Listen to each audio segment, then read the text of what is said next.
Envelhecer, um processo de nossa vida que é visto por muitos como a espera do fim, mas que no mundo moderno transformou-se em mais uma etapa produtiva da nossa existência.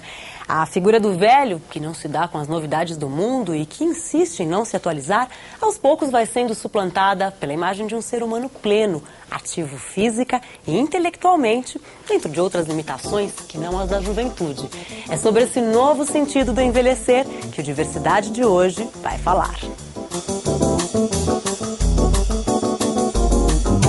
Acompanhe no Diversidade de hoje. Na USP, a universidade aberta, voltada para a terceira idade, mostra que a busca intelectual pode resistir aos anos. Odete Pinheiro de Godoy fala sobre nossa infindável busca de entendimento da vida. Odair Furtado e as dicas para pensar esse assunto em outro nível. E Marilene Proença entrevista a ativista Olga Leon de Quiroga. Esse é um assunto que a maioria das pessoas demora a pensar, talvez esperando pelo inexorável. O que você acha? Quando começamos a envelhecer? Não é bem tranquila a pergunta. Nossa, acho que desde que nasce. A partir daí você tem o processo de crescimento e as coisas vão mudando no seu corpo. Eu acredito que a partir do momento que você nasce, você começa a envelhecer. Quando a mente envelhece, né? Acho que não tem uma idade certa. A gente envelhece a hora que a gente para de querer produzir. Quando você deixa de ser criança. O físico às vezes fala pra você que você tá envelhecendo. Te dá um toque assim, ó, passou o tempo. O corpo envelhece, é lógico, é uma máquina, né? Mas você estando bem de cabeça, acho que ajuda o corpo a não envelhecer tão rápido. Você não tem mais prazer em fazer nada, não tem vontade de viver. Aí acabou, né? Você começa a envelhecer mesmo. Eu só vou envelhecer quando eu amadurecer demais e parar de aprender e tal. Eu acho que eu não tô velha ainda. Você acha que tem algum momento na vida em que a gente pode parar de aprender? De forma nenhuma. Eu acho que parar de aprender é morrer. A gente está sempre experienciando coisas novas e com as novas experiências a gente vai aprendendo. Você está aqui para aprender até o último minuto. O mundo anda e se desenvolve, então você precisa se desenvolver junto. O envelhecimento eu acho que é físico, mas intelectualmente você tem que ter sempre atualizado. Parar de aprender não tem a ver com uma questão da faixa etária, e sim com uma disponibilidade interna sua. Você pode aprender para sempre, até enquanto você estiver vivo, você está aprendendo. A partir daí, a gente envelhece a hora que a gente para de querer produzir,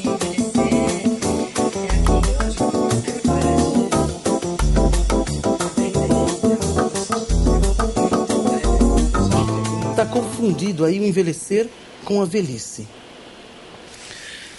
Essa confusão, eu penso que faz parte de um pensamento muito cientificizado, que perdeu um pouco da poesia, da filosofia, né? E do período da industrialização.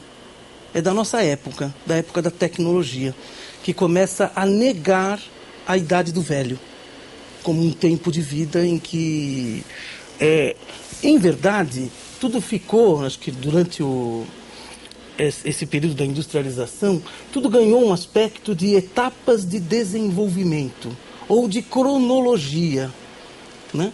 E tudo parece que perdemos aquela coisa mais antropológica dos rituais, das convivências comunitárias.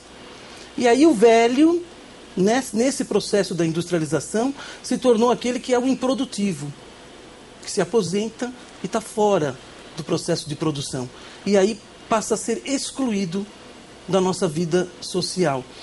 E acaba ganhando uma conotação de ruim. Acho que houve uma coisificação do velho no nosso tempo, aí, no tempo da industrialização. E ele ganhou essa conotação de ruim, de negativo, de não produtivo, de que a vida acabou. Bem, paramos de pensar em tempos da vida. A gente já não pensa mais a infância, a juventude, a fase adulta, tempo, né? Eu prefiro chamar de tempo. O tempo do adulto, o tempo do velho. Claro que isso muda de cultura para cultura e muda de tempo histórico, de contexto histórico para contexto histórico. Mas, como eu não consigo viver o tempo, né, a temporalidade, entender a formação humana como temporalidades, Então eu não consigo entender quais são as características daquele tempo. O que é ser velho? Como é pensar como velho? Como é dar o sentido à vida como o velho? Ter as experiências do velho. Indo para a segunda pergunta, a questão da aprendizagem, acontece a mesma coisa, né? O aprender é visto como uma sequência. Eu vou crescendo em conhecimento, né? Ou então eu preciso começar pelos conhecimentos mais simples para chegar nos conhecimentos mais complexos. E esses conhecimentos não são uma sequência das outras idades, né? E nem é porque eu aprendi aquilo, eu vou aprender isto agora, né? Pode ser um retorno, pode ser uma ampliação, pode ser, olha, eu sempre quis estudar filosofia e agora eu vou estudar filosofia. E que sentido a filosofia vai ter para mim naquele momento, no meu tempo de velho? Tá certo, nunca deixamos de aprender, de buscar conhecimento. Mas a velhice é um momento em que todo esse conhecimento pode ganhar um novo sentido. Quem fala sobre isso é a psicóloga Odete Pinheiro de Godoy. Odete é doutora em Psicologia Social, é professora aposentada do Departamento de Psicologia da PUC de São Paulo. Cada vez mais se propõem atividades ou treinamentos que estimulam a memória, né, do idoso, tornando a sua capacidade intelectual permanente. Só que não estou falando de inteligência, eu estou falando de conhecimento. E aí, inegavelmente, nós temos estou falando nós, porque eu tenho 75 anos, nós temos um acúmulo de informações, um acúmulo de experiências de vida e um acúmulo de vida, eu diria, que nos possibilita reconhecer o mundo, reconhecer no sentido de vamos dar um sentido para o mundo. Então já não se trata mais de acumular informações, mas de fazer grandes sínteses. Síntese não só no sentido dos conhecimentos relevantes na minha vida, no meu mundo, no meu tempo, mas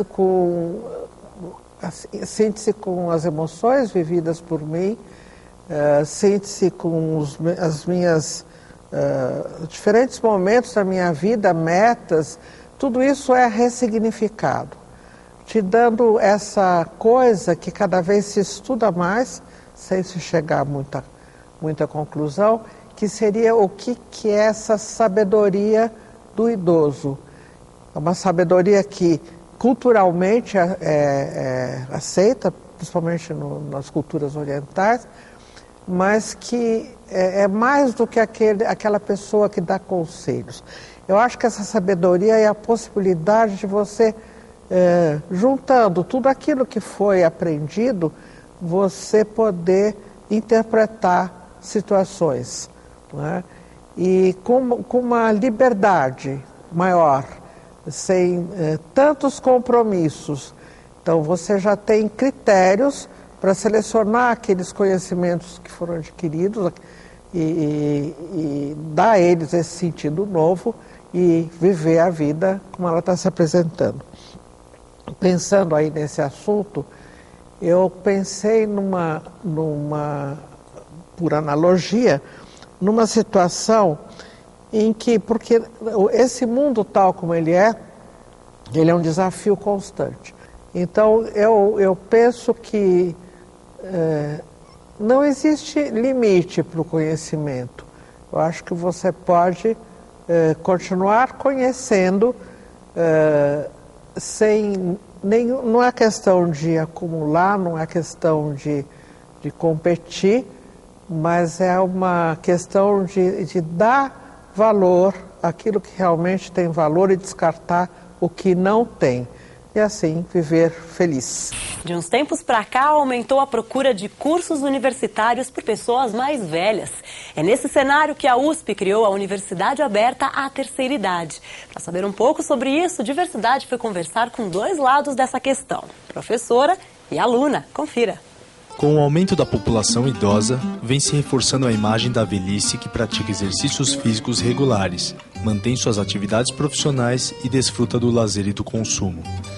O que é pouco discutido são as iniciativas de algumas instituições de ensino em criar cursos específicos para o idoso, visando dar apoio à vontade daqueles que querem continuar a estudar.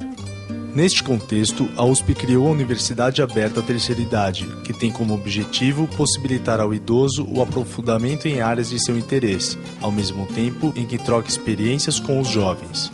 O programa é gerenciado separadamente por cada curso e dá direito a um atestado de participação no cumprimento das exigências da disciplina.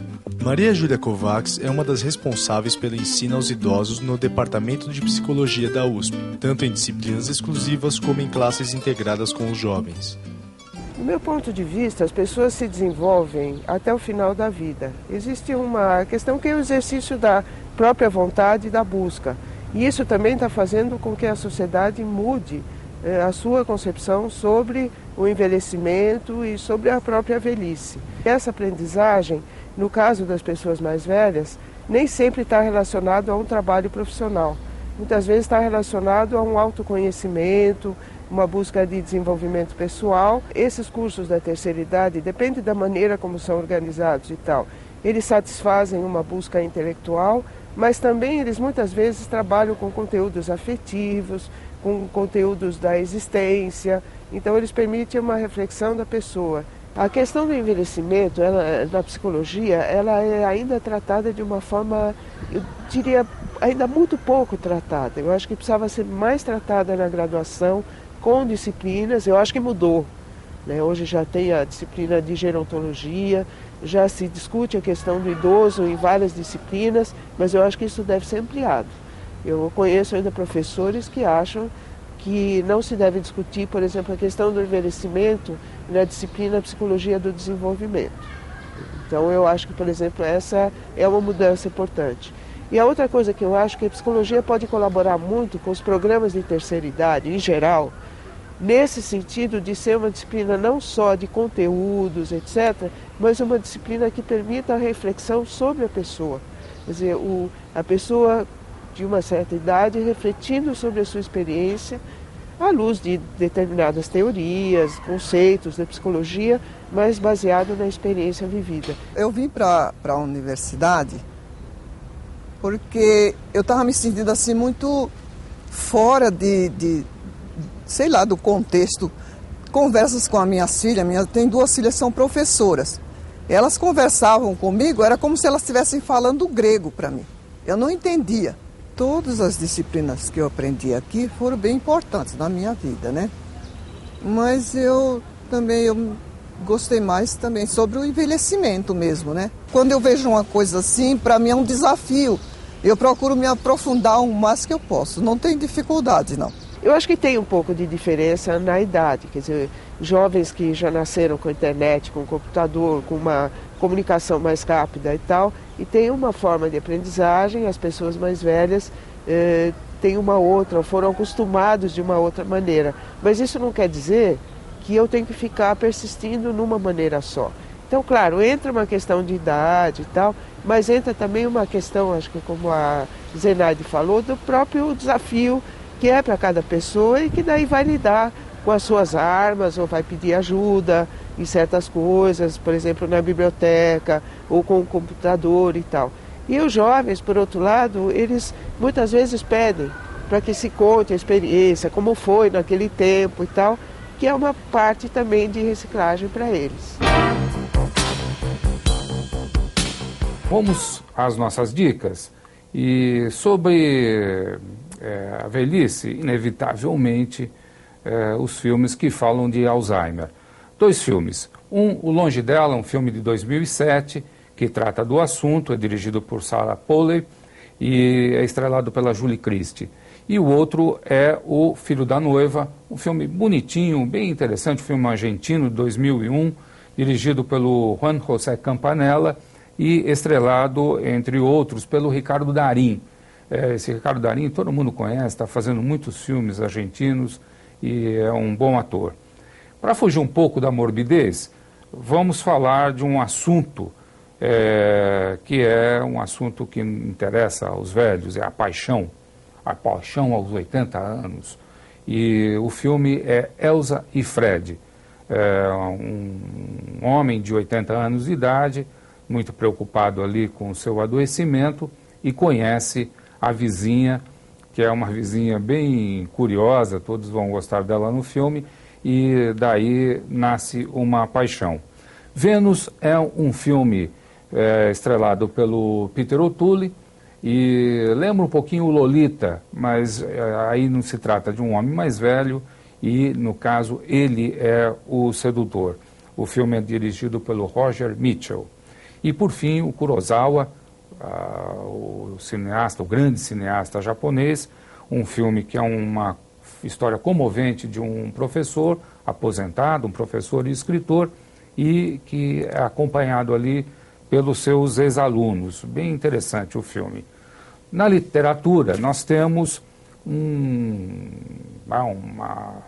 uma oferta bastante grande, mas vale mencionar Gabriel Garcia Marques, o Gabriel Garcia Marques, de 100 anos de solidão, que escreve 2 livros que merecem ser lidos. Um deles, O Amor nos Tempos do Cólera, fala aí do romance entre 2 velhos. Eles se apaixonam na juventude, mas somente depois que ela fica viúva é que eles conseguem alguma coragem para realizar um encontro entre eles. É bem bonito. E Memórias de Minhas Putas Tristes, é outro livro do Garcia Marques, que merece ser lido. Do português José Saramago, bastante conhecido José Saramago, Intermitências da Morte, dá aquele tom existencialista que o Saramago empresta às suas obras, e também merece ser lido. E, por fim, um texto acadêmico para aqueles que querem conhecer de uma forma aí mais aprofundada estas questões. José Carlos Ferrinho, um psicólogo do SESC, bastante especialista nessa história aí da terceira idade, implantou os programas de terceira idade no SESC e escreveu um livro chamado Coeducação entre Gerações, publicado em 2004 pela editora Vozes da Cidade, e trata da questão intergeracional. Também vale a pena conferir. É isso. Mas e as políticas públicas voltadas para a velhice? A quantas andam? Para falar sobre isso, a psicóloga Marilene Proença recebe Olga Leon de Quiroga. Olga é chilena, mas adotou o Brasil como seu lar na década de 60. Começou sua militância em 1968. Seu primeiro foco de atenção foram as creches. Em 1986, ingressa na União de Movimentos de Moradia de São Paulo, onde se torna uma referência.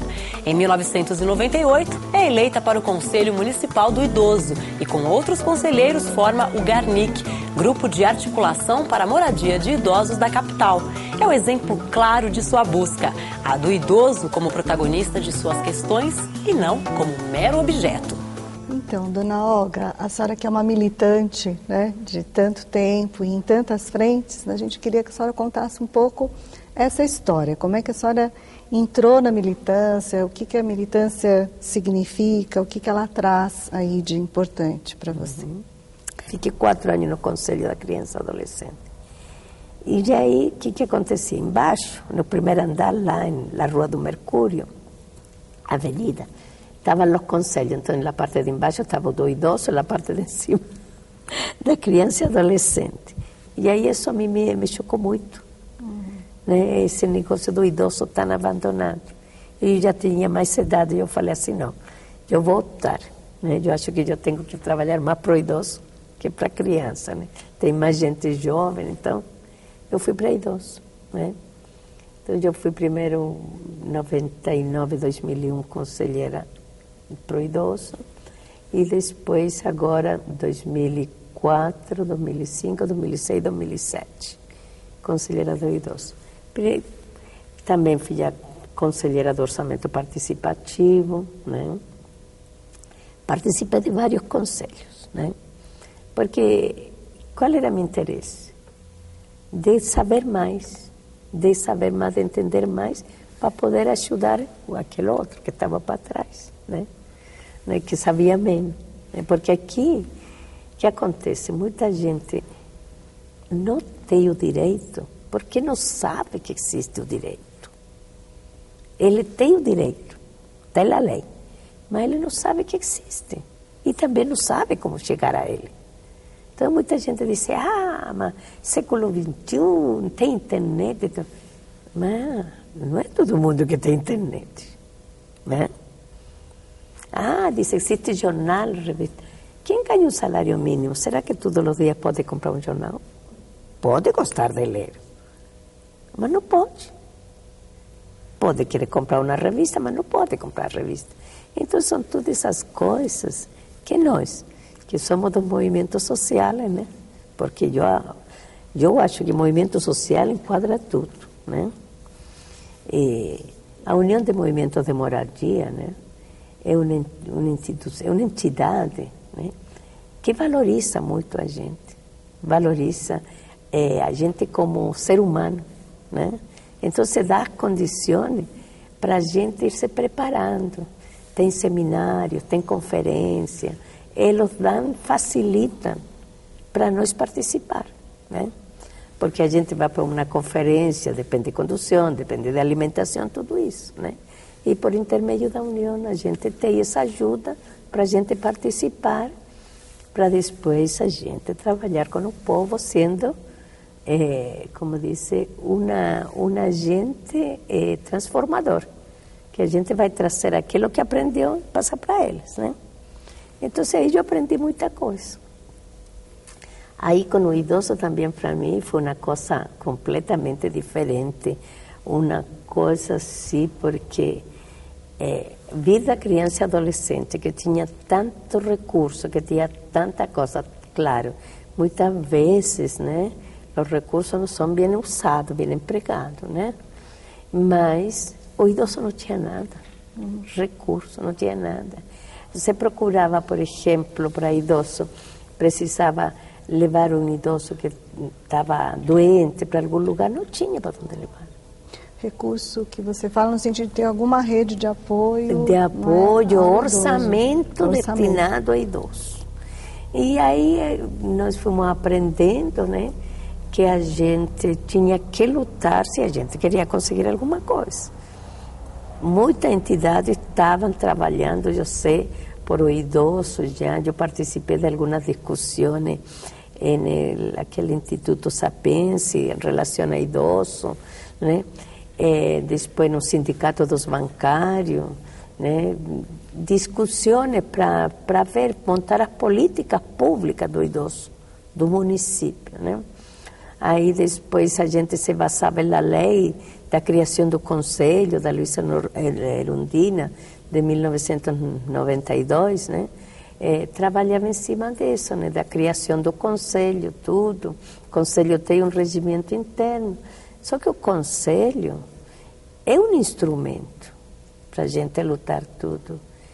Mas a gente não consegue ser protagonista, né? Porque o idoso tinha que ser o protagonista.